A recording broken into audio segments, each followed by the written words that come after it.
The question is there rebirth? If it's there, what is the basis for one being to go from one birth to another? What is it that carries a person from one to another? Now, if you need to understand this, you must have some understanding of the mechanics of who you are. I'm talking about the mechanics of how a human being is built. See, when you say I'm a human being, the outermost periphery is the physical body. In yoga, we look at everything as body because it is easier for you to understand that way. So we see the body as 5 dimensions or 5 sheets. Physical body is known as Annamaya Kosha. Annamaya Kosha means… Anna means the food. This is food body. Next one is called Manomaya Kosha. That means it's the mental body. The third one is called Pranamaya Kosha, which means the energy body. Physical body, mental body, energy body. All these 3 dimensions are physical. They are physical existence. Physical body is very gross, mental body is subtler, energy body is even subtler, but all these 3 are physical. It's just like the light bulb is physical, you can see that. The electricity behind also is physical, isn't it? The wire that connects is also physical, the electrons that flow through the wire also are physical existence.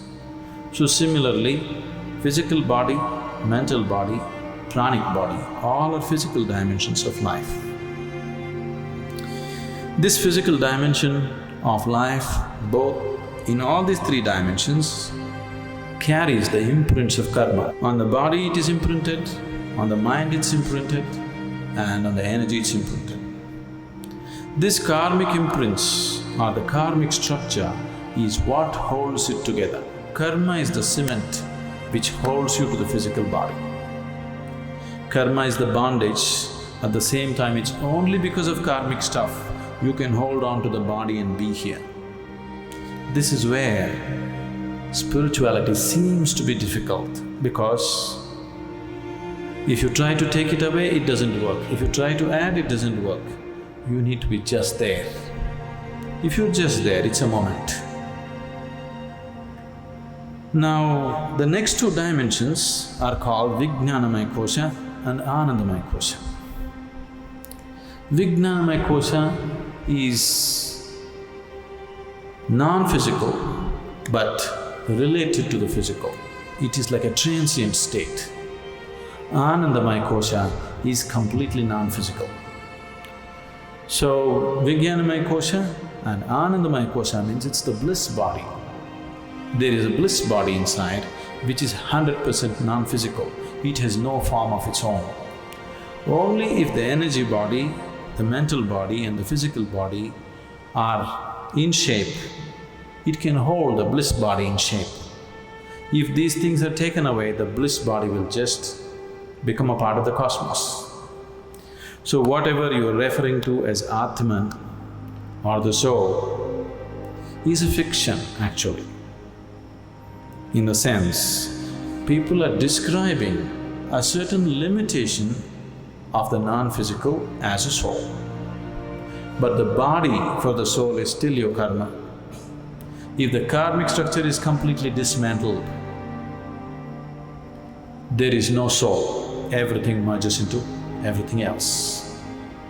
What is referred to as Maha samadhi or Maha parinirvana is just this, that you slowly understand where the keys are and dismantle the karmic structure so that you become truly no more. When somebody dies, we say this person is no more. That's not true. That person is no more the way you know them, but they still very much exist. Now if you dismantle the karmic structure 100%, now you merge with the existence. This is what is referred to as mukti, mahasamadhi. In Hindu tradition it is referred to as mukti. In yogic tradition it is referred to as mahasamadhi. In the Buddhist way it is called as mahaparinirvana. Generally in English we are saying liberation. Liberation means becoming free from the very process of life and birth and death. Liberation means becoming free from the basic structures of body and mind. And for all this, the karmic structure is the strings which hold these things together. So when a person dies, obviously the physical body is something that you borrowed from the earth.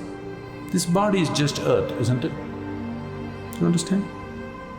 This physical body is just a piece of earth which is right now prancing around like this. But you have to pay it back, atom to atom, no interest though. But you have to pay back every atom. You won't be allowed to carry a single atom from this planet. Nobody has managed it.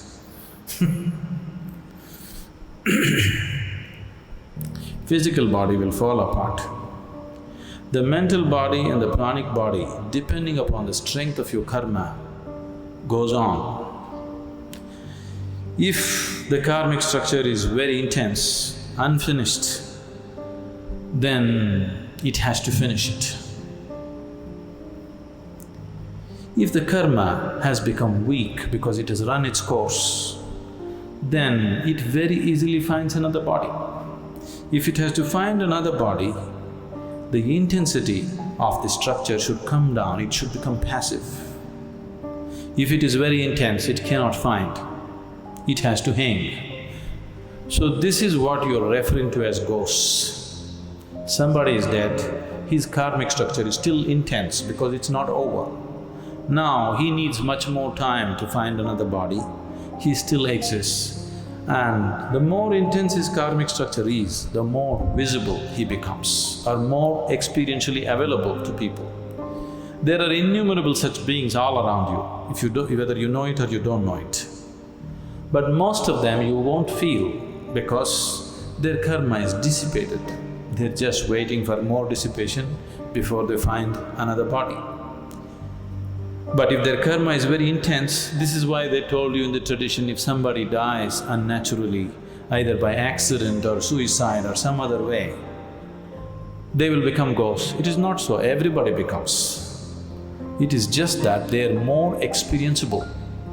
They are more available to your experience because they have more intense karmic structures. So you people may experience them little more than other beings who die of old age. If one completely completes his allotted karma for that life, he will die just like that, without disease, without accident, without any injury. When one dies simply like that, that person may find another body within hours.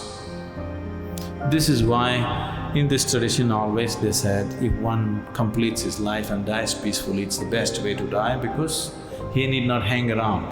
Immediately it goes on. Now when you walk the spiritual path, the ultimate goal for every spiritual seeker is, he wants to break this whole process. Or otherwise, to use an analogy, we can say, what you call as my soul right now is like a bubble. The outer periphery of the bubble is your karmic structure. Inside, there is air. Suppose you blow the bubble, you burst the bubble. Where is the air? Where is your air? There is no such thing as your air, it's become part of everything. So what you call as soul is fictitious because there is no such thing as your soul and my soul and somebody else's soul. Right now, this unboundedness is contained in the limited karmic structure. So it makes you believe as if this is a separate entity. If you take away the keys which hold the karmic structure, then it just collapses. So, this afterlife, next birth, don't believe all this nonsense. But right now, if you sit here and just close your eyes, you can clearly see more than this body you are, isn't it?